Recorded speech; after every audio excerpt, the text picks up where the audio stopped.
Random Walk of the Fool, Decoding the Survival Rules in an Uncertain World. Chapter 1, The Hidden Power of Randomness. If a roll of the dice determined your wealth, how would you choose? In life, we often attribute success to effort, talent, or planning, rarely realizing that randomness, like an invisible hand, quietly shapes outcomes. Nassim Nicholas Taleb, in Fooled by Randomness, reveals an unsettling truth: randomness is the core of our lives, yet the force we most easily overlook. Randomness is not merely luck. It's a complex force lurking in financial markets, careers, and even personal health. Taleb writes, "We live in a world governed by probability, yet we delude ourselves into thinking we control everything. This illusion of control leads us to err repeatedly when facing uncertainty." Take the financial markets, for example.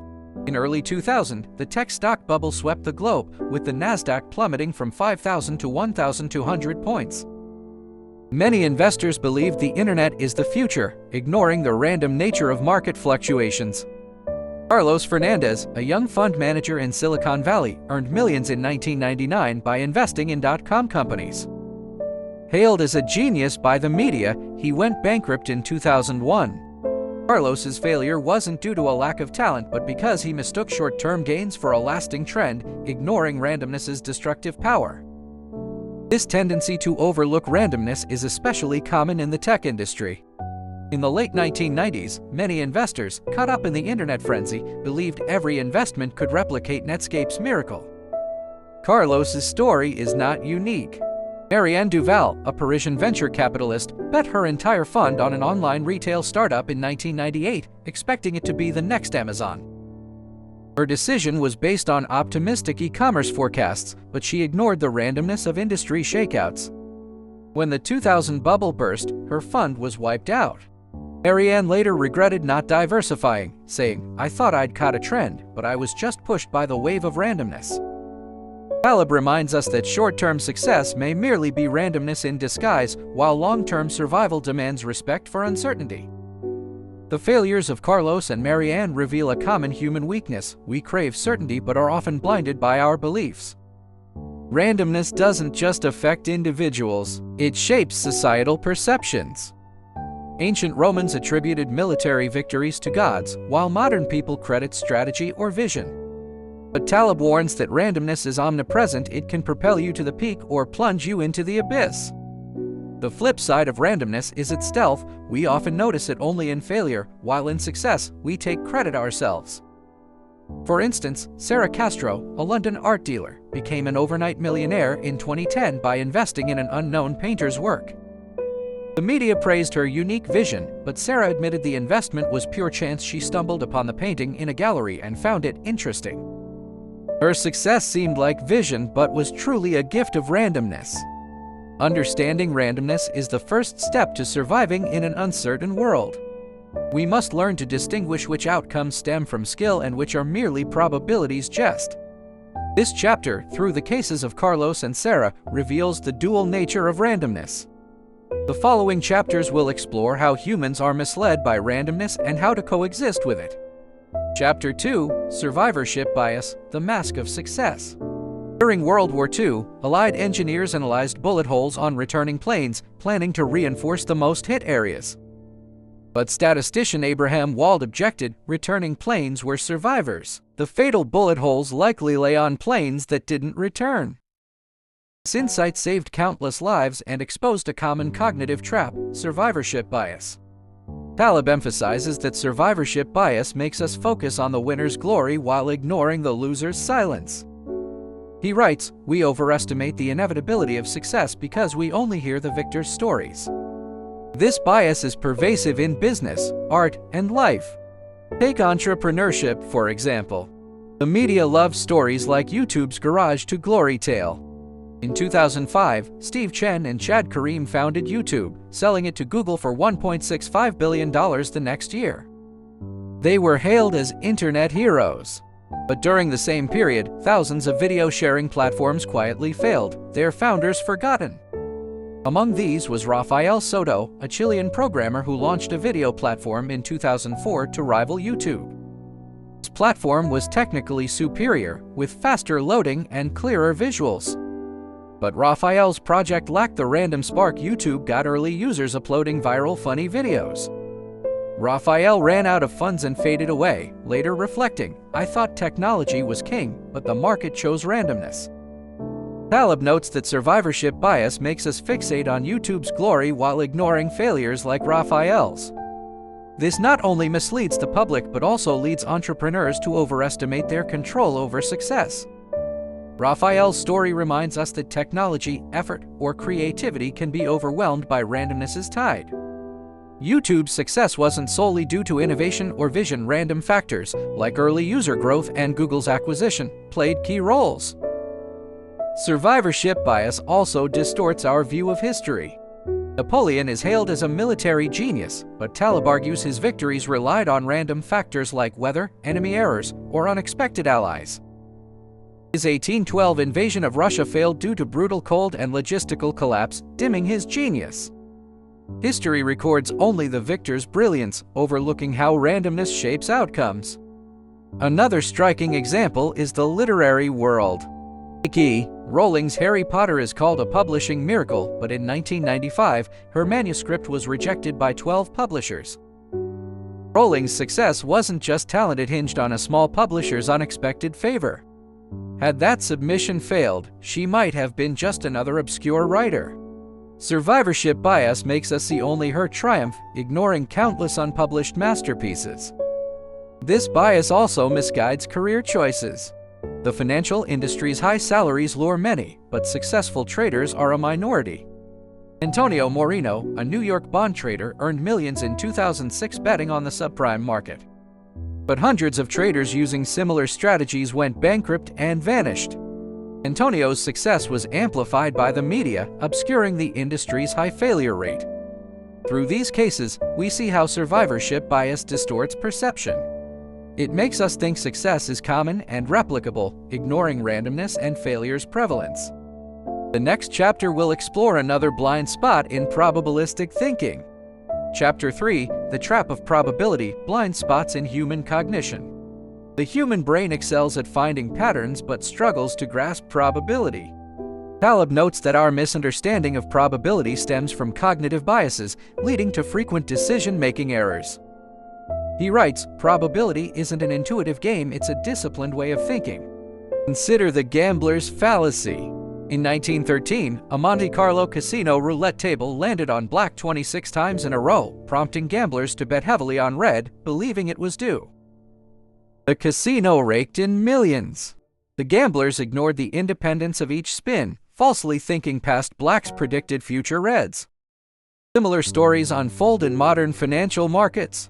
In 2007, Wall Street trader Elena Sofia managed a hedge fund using complex models to predict market trends, earning high returns for 5 years.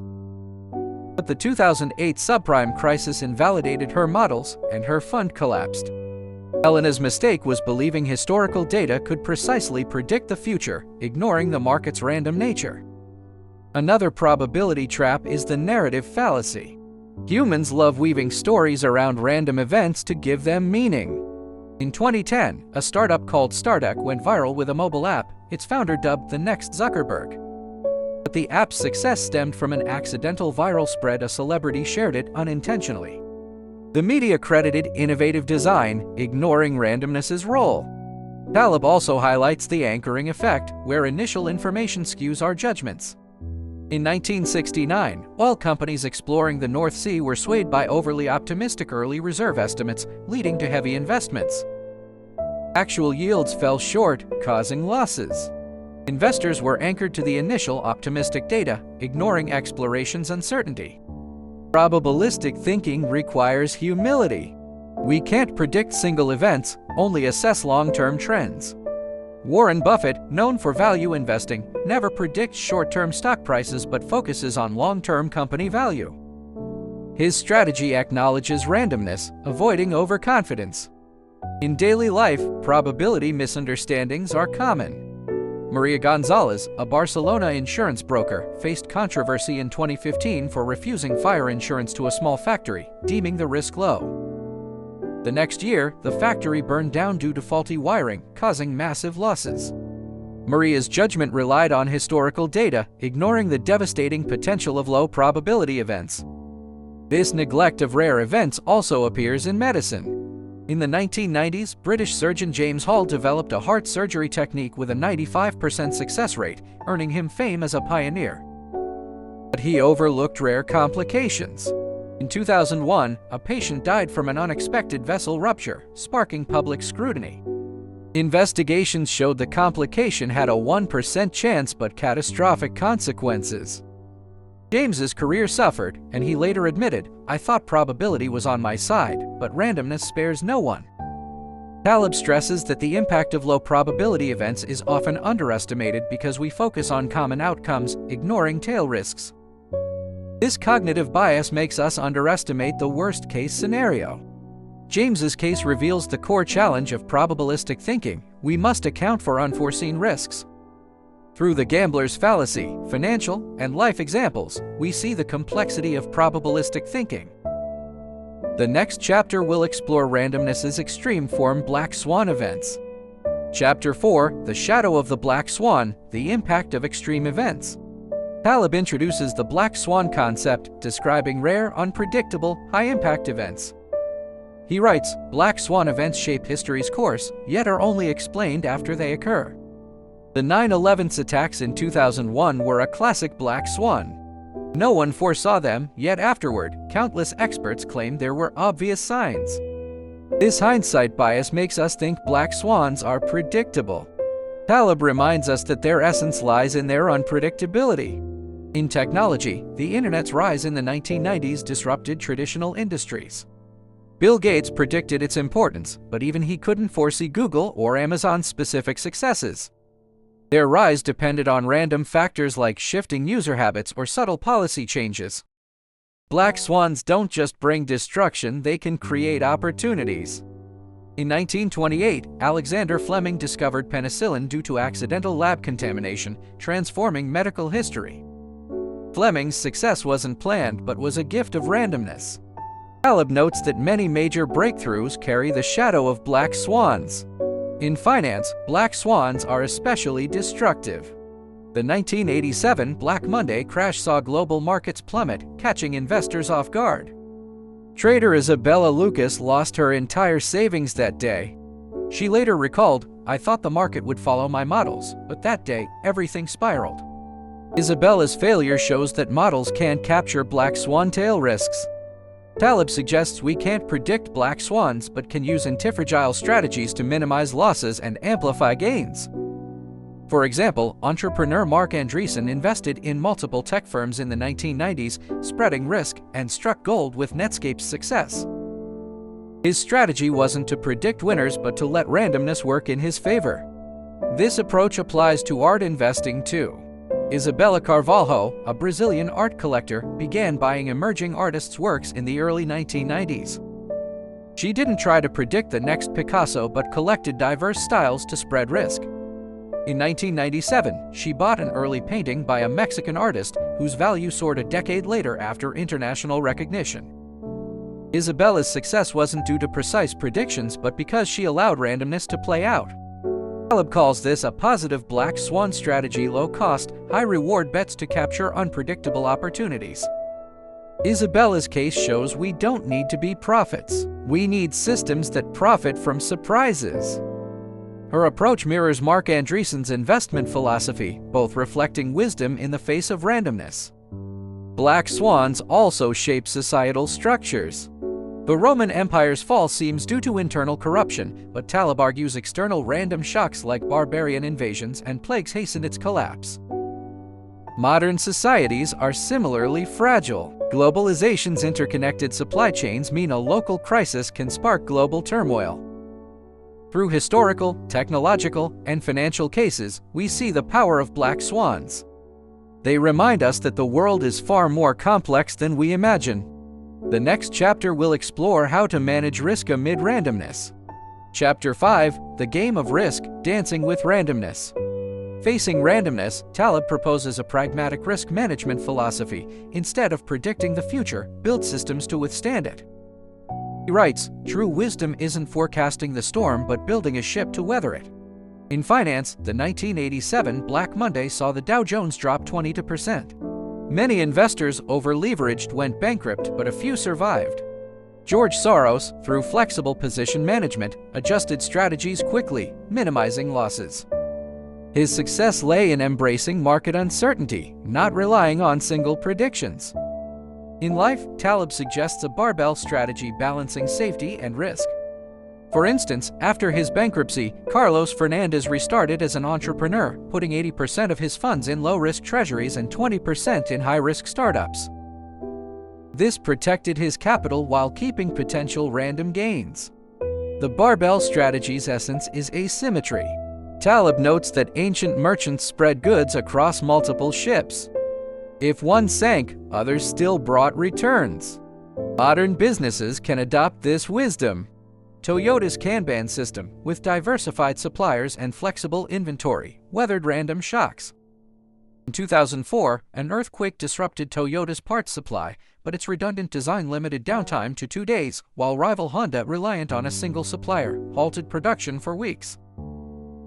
Toyota's success came from preparing for randomness, not eliminating it. Taleb says this antifragile design applies to individuals too. Swedish entrepreneur Kristina Nord founded a health food company in 2010, splitting her product line into stable staples and risky innovations. This barbell approach kept her steady amid market swings while capturing health food trends. Kristina said, "I don't predict the market, but I ensure I can handle surprises." Her strategy aligns with Taleb's idea: dancing with randomness requires flexibility and redundancy. For example, in the 1990s, Nokia dominated phones but explored multiple tech paths to stay resilient. Risk management also requires mental readiness. Randomness may bring failure, but embracing failure fuels growth. Silicon Valley's Elon Musk faced repeated SpaceX failures but saw each as a lesson, leading to rocket recovery breakthroughs. Musk's journey echoes Taleb's view: true strength isn't avoiding failure but recovering from randomness. At the societal level, risk management needs redundancy. Ancient Greek city-states' grain reserves sustained them through droughts, showing wisdom in resisting random shocks. In contrast, modern just-in-time supply chains, though efficient, proved fragile during the 2020 pandemic. Taleb warns that efficiency and resilience must balance. Another key principle is avoiding excessive leverage. In 2008, Lehman Brothers collapsed due to high leverage, triggering a global crisis. In contrast, Warren Buffett's Berkshire Hathaway keeps ample cash reserves, seizing opportunities even in crises. Buffett's approach embodies Taleb's idea: cash is a moat against randomness. This chapter, through investment, entrepreneurial, and societal cases, offers practical strategies for living with randomness. The next chapter will explore long-term survival amid randomness. Chapter 6: The Long View: Surviving Randomness. Randomness makes short-term outcomes unpredictable, but a long-term perspective offers coping strategies. Taleb writes, "Time is randomness's magnifying glass. Long-term success hinges on respecting uncertainty." In career choices, the 1990s saw Wall Street draw countless young people chasing high salaries. Andre Kaplan, a Harvard graduate, joined an investment bank, hoping for quick riches. But the 2008 financial crisis left him jobless, derailing his career. Meanwhile, his classmate Sophia Lin chose medicine, with lower short-term pay but long-term stability. Sophia's choice reflects Taleb's low-risk, long-reward principle. The long view also demands rethinking success. Taleb notes that short-term wins may be randomness's illusion, while long-term success requires systemic advantages. Amazon's Jeff Bezos, in the 1990s, ran at a loss to focus on customer experience and infrastructure. A seemingly risky strategy was a bet on long-term trends. Amazon's rise proves patient. Systemic planning can outlast random fluctuations.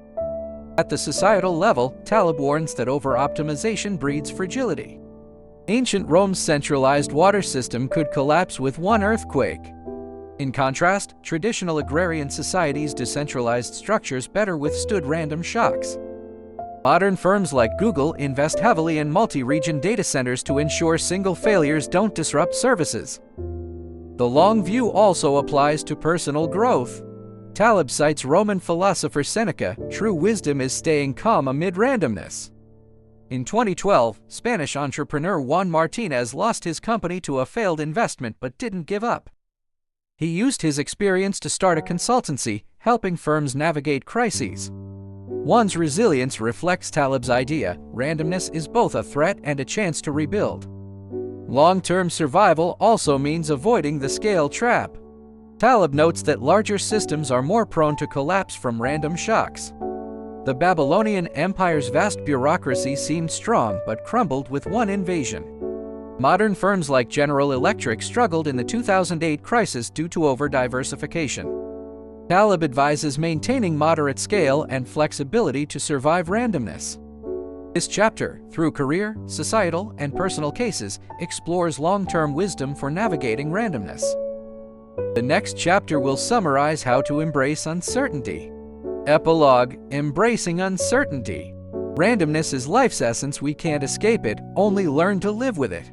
In Fooled by Randomness, Taleb holds a mirror to our cognitive blind spots and decision-making frailties. He writes, "Wisdom isn't eliminating uncertainty but learning to dance with it." From Carlos's bankruptcy to YouTube's unexpected success, from Black Swan's destruction to the barbell strategy's protection, we see how randomness shapes fate. Sarah's art investments, Rolling's publishing miracle, and Antonio's trading legend all remind us that success and failure are often a hair's breadth apart. The real challenge isn't predicting the future but building a self that adapts to it. Embracing uncertainty requires humility. We must admit knowledge has limits and randomness exceeds our control.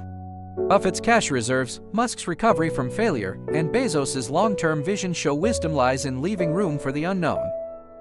Embracing uncertainty also takes courage. Facing Black Swan's shadows, we must dare to take risks while staying protected. Mark Andreessen's diversified investments, Soros's agile adjustments, and Juan's comeback prove this. Randomness may bring storms, but it also offers opportunities. Finally, embracing uncertainty requires faith. Taleb, in philosophical terms, tells us true freedom is staying calm amid randomness. Whether pursuing wealth, knowledge, or meaning, randomness is your travel companion. Learn to dance with it, and you'll find your own path. May we all, in this random walk, become wise enough not to be fooled, finding our own light in an uncertain world.